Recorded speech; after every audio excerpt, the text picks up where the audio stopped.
Isang buwan ng mga motorista sa minuksang bagong bahagi ng Calax sa Cavite. Balita mula sa Malacanang, hatid ni Radyo Patrol Christian Yosores. Christian.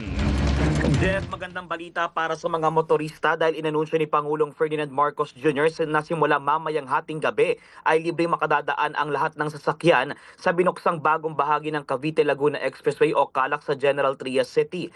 Sakop ng isang buwang libreng toll ang subsection 3 ng proyekto na matatagpuan sa Governor's Drive Interchange. Sa pamamagitan ng proyekto, inaasang bibilis sa 6 na minuto ang biyahe ng mga motorista mula Aguinaldo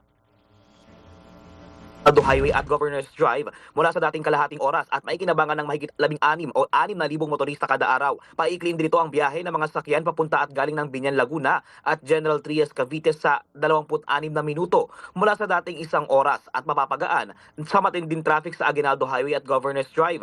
Ayon kay Pangulong Marcos, inabot ng 10 taon bago natapos ang bahagi ng proyekto dahil sa issue sa right of way, pero asahan na niya ang mas mabilis at mas maginhawang pagbiyahe dahil sa pagbubukas ng segment ng Calax.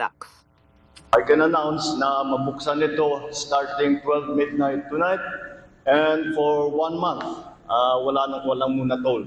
So, yung ating mga kababayan, gamitin po ninyo, makita ninyo, maramdaman ninyo na ang malaking ginawa na dinadala ng itong mga ganitong malalaking project. At yan ang balitang kumpirmado. Sigurado, ito ang Radyo Patrol. Christian Yosores, DZMM. Maraming salamat, Christian Yosores.